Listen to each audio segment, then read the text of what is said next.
你初入军营，本将就说过，若敢背叛王军，本将追到天涯海角，也必取你性命。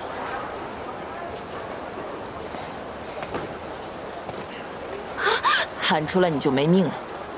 此人是南城王军的叛徒，请你们刺史传首中州。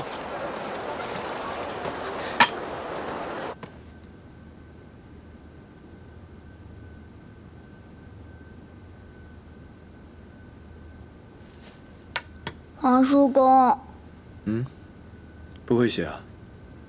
广陵王说下月他和老师成婚。是啊，下个月。老师成婚，朕该送什么？你是他师傅，一定知道他喜欢什么。他喜欢书。阿娘说，崔氏的藏书。 宫里都比不上。你娘说的没错。那朕送书反而不讨好，他还喜欢什么？皇叔公过去送过他什么？我送过叛军。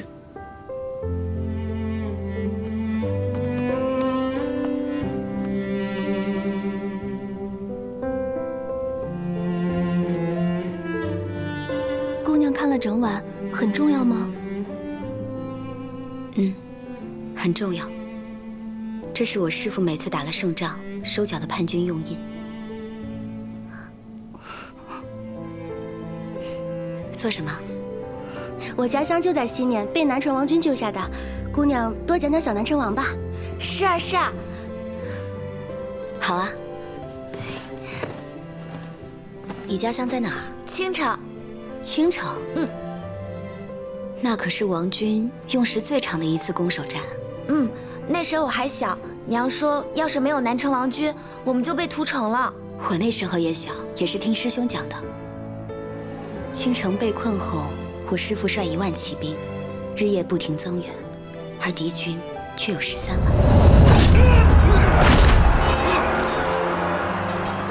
这一守就是大半个月。 20日后，援军至城下，家臣早不抱任何期望，却忽见城墙上被头挂了数十条鸦青色的长布，破败不堪，裂缝中飞扬着。鸦青色是小南城王的王旗，这数条城墙上辗转飞扬的布匹，昭告着城池未破。20万援军，顷刻欢呼震天。 声嘶力竭，齐呼殿下。这就是青城大捷。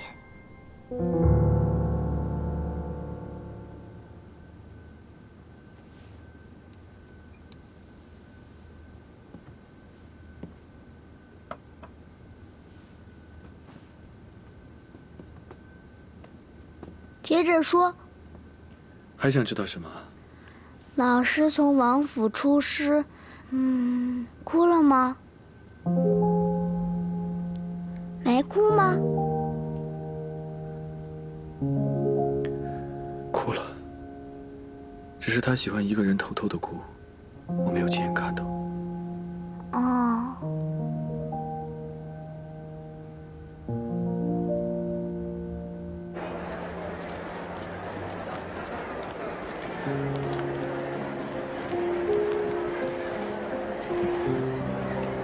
怎么了？此地是殿下的故土，又何尝不是最危险的地方？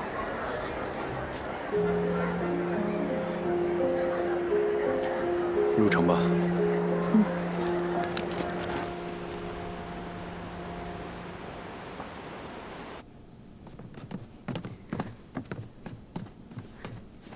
师父，我们到了。就差谢云和翠凤了。 谢师兄连写几封信，反复强调他学会骑马了，随时可挥兵登进，做师傅的先锋。让谢云在北辰好好守边关吧。我现在唯一担心的，就是翠凤。新帝登基，下诏各地藩王和刺史回京，只有太原郡迟迟不归。倒不如让石仪写封家书给他，用私事召他回京。什么私事？你卖什么关子？直说呀！妹妹成婚，让兄长回来观礼，是最好的理由。只当我没说过。不，军师说的对，我这就去写。这就有纸笔，就在这儿写吧。不，这封信我得好好想想该如何写。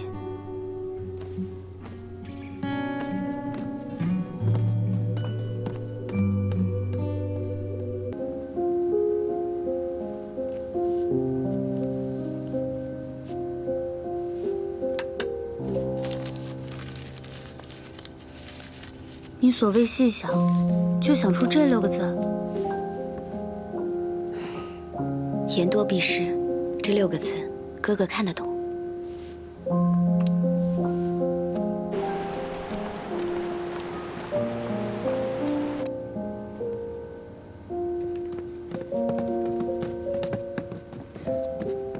崔姑娘，凤将军。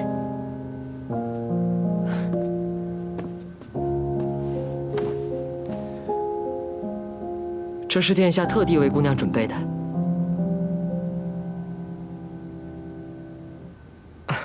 殿下说了，若是姑娘不喜欢，现在还来得及赶制一件新的。就这样吧。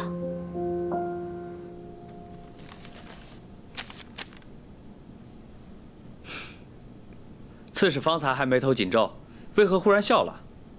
我妹妹要嫁人了，那是大喜事啊！更大的喜事还在后边呢。你赶紧去收拾一下东西，不必了，带上10日口粮，即刻启程。是。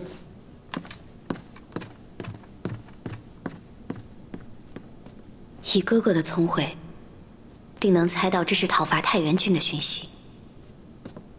因为南城王军里的任何一个将军，都不会因为私事离开战场。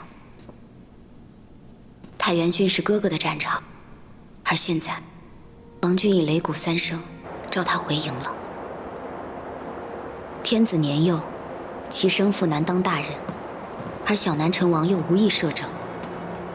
以崔征为首的朝臣们，私下议出了一个最合适的摄政人选，就是自幼入宫，与先帝情同手足的广陵王。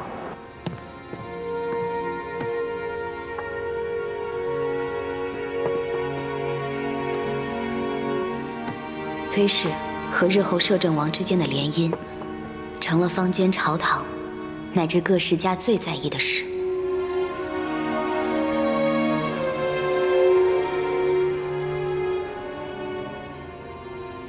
宣光殿中，也是人来客往。日后崔姑娘升为摄政王妃，是啊，未必是摄政王妃。听说丞相已经拟了旨，姑娘等着好消息就是了。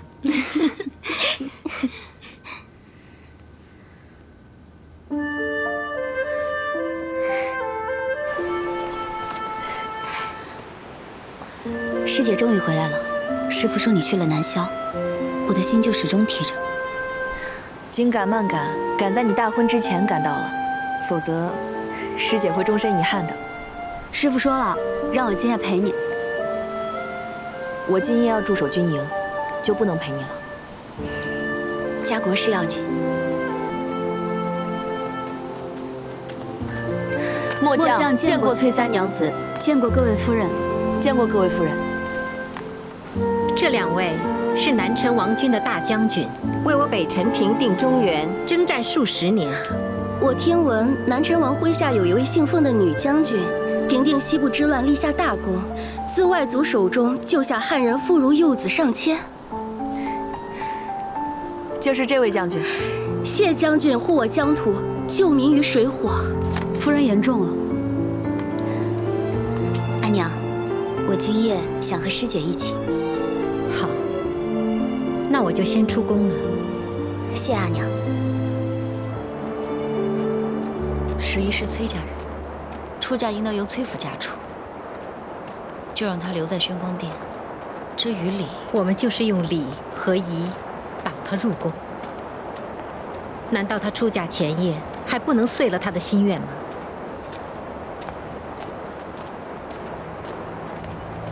太原王，太原王，太原王，太原王，太原王，太原王，太原王，太原王！将士们，先帝死得不明不白，他们竟然草草扶了一个小儿登上了皇位，妄想堵住悠悠众口，掩盖先帝的死因。诸王可以不闻不问，但本王受先帝重恩，岂能坐视不理？今日我金荣就此举兵，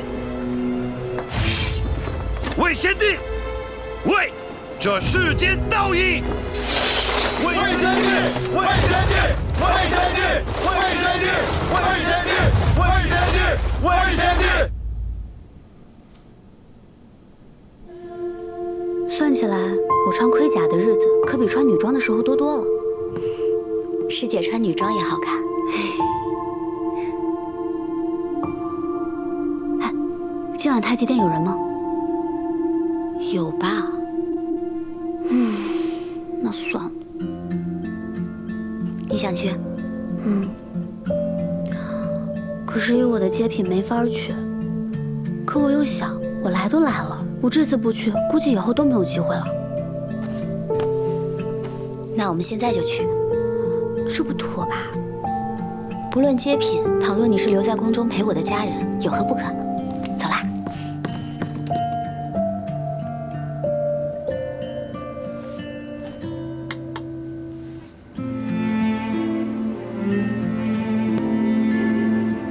殿下，今夜后，他将成为人妇。你想见他，为何现在不去宣光殿？你想让我如何回答？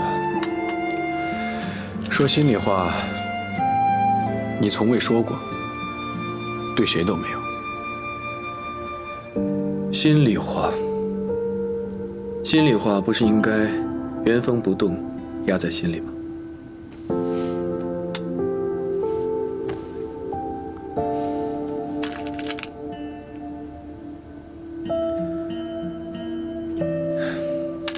走吧，去赏月。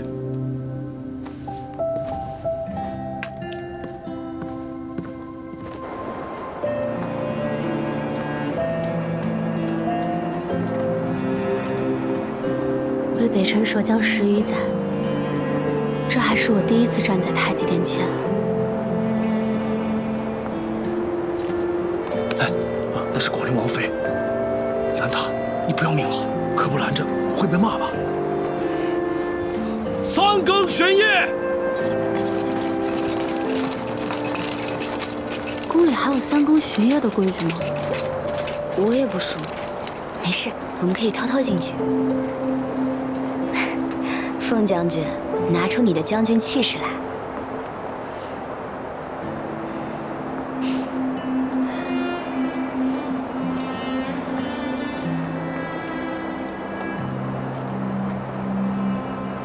趁现在没人，进去吧。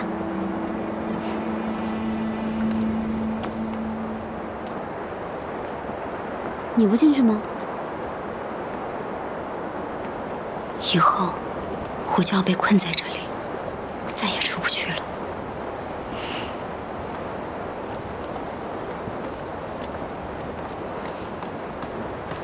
师父，你为何在这里？师姐说她的接品无法入殿，我就想深夜带她来看一眼，下次再来不知何年何月。师父不要怪师妹，都是我的主意。我没有怪他。凤将军不是想看殿吗？请吧。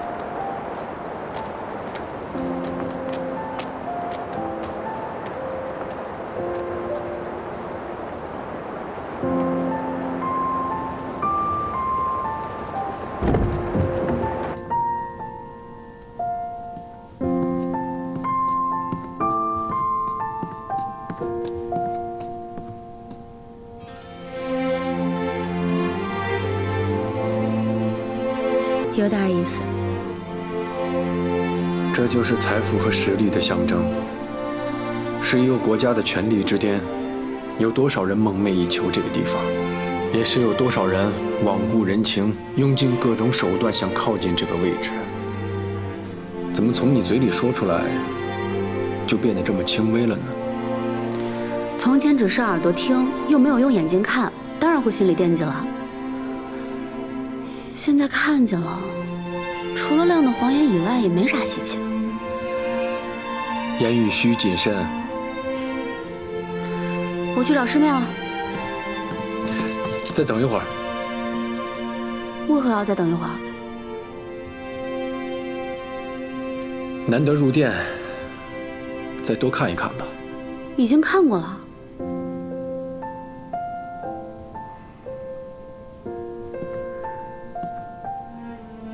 有事儿？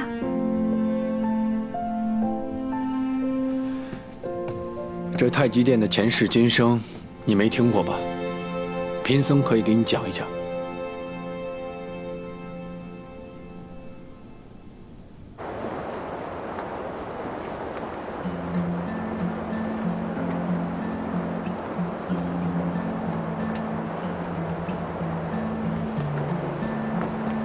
出嫁前一夜睡不着。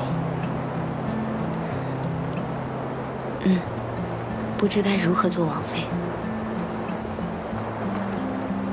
你是崔广的外甥女，崔三娘唯一的女儿，不用人教，足以生。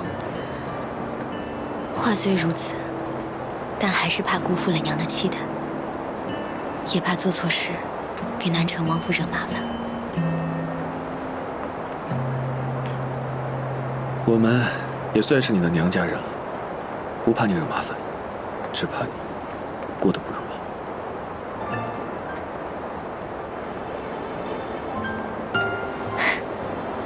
宫里锦衣玉食的，怎么会不如意？像阵风，轻轻地拂过，像朵云，等待着。这几日，陛下常吵着要见皇叔公，师父却不在，去哪儿了？我一直在城外的军营，这些年与将士们同吃同住，习惯了。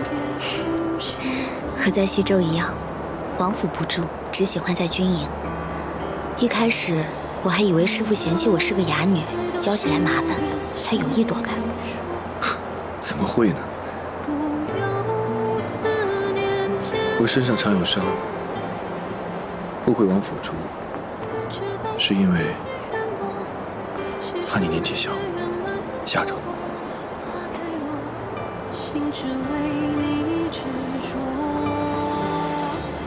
若执念像无声，于是只为守护一个人，不说不问，期盼与你一生。若今生只为你，等着解开世间的年轮，再相遇，让难言星辰。与你生灵付续些缘分，与你曾相忘缘分，心心念念一直斑驳，心事深深透窗又奈何。